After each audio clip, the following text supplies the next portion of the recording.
ഈ ചെറുപ്പത്തിൽ നിങ്ങൾ ഈ ആദ്യകാലങ്ങളല്ലാതെ ഇടയ്ക്കിടയ്ക്കൊക്കെ ഓരോ ഷൂട്ടിംഗ് ഒക്കെ കാണാൻ നിങ്ങളെയൊക്കെ കൊണ്ടുപോകായിരുന്നോ? മുമ്പ് കുറെ പടത്തിനൊക്കെ പോയിട്ടുണ്ട്. ഒരുപാട് പടം എൻ്റെ കൂടെ. ചെറുപ്പം എന്നൊന്നും പറഞ്ഞൂടാ, ഞാനൊരു 14 വയസ്സുള്ള സിനിമയിലായിരുന്നു ഇപ്പ.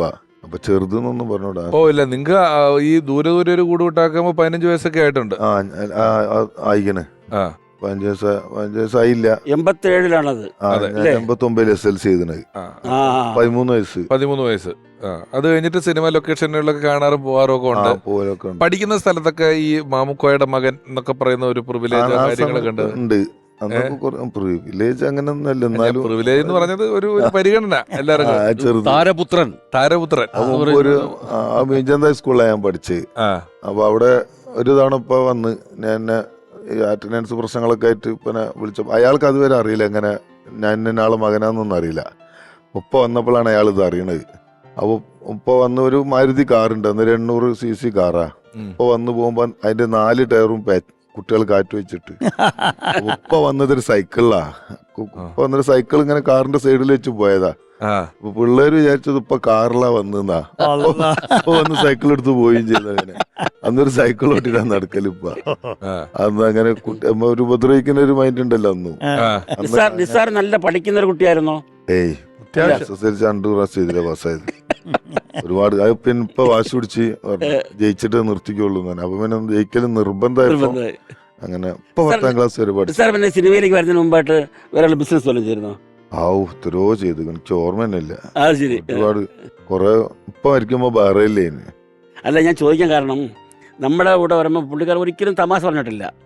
വീട്ടിൽ വിളിക്കുമ്പോൾ നിങ്ങളെ കുറിച്ച് സംസാരിക്കുന്നത് ഞാൻ കേട്ടിട്ടുണ്ട്.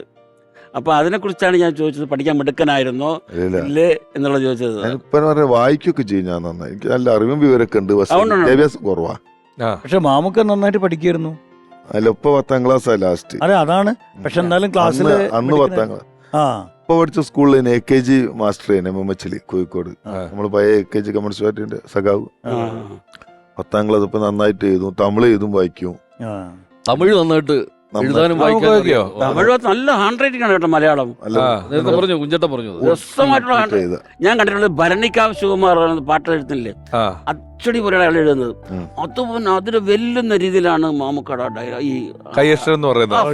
അല്ല, ഇപ്പൊ ഉളി കൊണ്ട് മരം അങ്ങനെ കൊത്തും. ഉളി ഇപ്പൊ ഒരു ഉളിയുണ്ട്, ചെറിയ ഇങ്ങനെ വളഞ്ഞിട്ടുള്ളത്. ഇപ്പൊ എന്റെ പണി ശരിക്കും നമ്പർ 10 എന്നാ പറയാ. അത് ഈ കമ്പനീന്റെ ഒരു സേട്ടുമാര് സാധനം ഉണ്ടല്ലോ, അപ്പൊ അതിന് മരത്തിന്റെ അളവും ആ കമ്പനീന്റെ പേരും അടിക്കുക. അപ്പൊ ശരിക്കും ഇങ്ങനെ കൈകൊണ്ട് എഴുതണ പോലെ ഇങ്ങനെ കൂപ്പുകളിലും മരങ്ങളിലും കറക്റ്റ് ആയിട്ട് ഇപ്പൊ ചെയ്യും. തമിഴനാമൂന്ന് എപ്പനാന്ന് പണ്ട് നാട്ടിൽ വിളിക്കുക, തമിഴനാമൂന്നൊക്കെ വിളിക്കുക. പഠിക്കുന്ന കാലത്ത് ഫുട്ബോൾ കളിക്കാരനായിരുന്നു അല്ലേ? അത് കോഴിക്കോട് മിക്ക ആൾക്കാർക്കും അല്ല, പ്രത്യേകിച്ച് ഏറ്റവും പ്രധാനപ്പെട്ട ഈ പള്ളിക്കണ്ടി ഭാഗത്ത് നൈനാമ്പളപ്പ് എന്ന് പറഞ്ഞ സ്ഥലമുണ്ട്. അവിടെ നമ്മുടെ വേൾഡ് കപ്പ് തുടങ്ങിക്കഴിഞ്ഞാല് ഭയങ്കര ആവേശമാണ് അവിടെ. ഈ വലിയ TV വെച്ചിട്ട് ജനങ്ങൾ മുഴുവൻ പല ഭാഗത്തുള്ള ആളുകളും വരും അവിടെ. കാരണം ആവേശം അവിടെയാണ്. കോഴിക്കോട് പണ്ട് ഈ ഫുട്ബോൾ ഉണ്ട്. അതെ.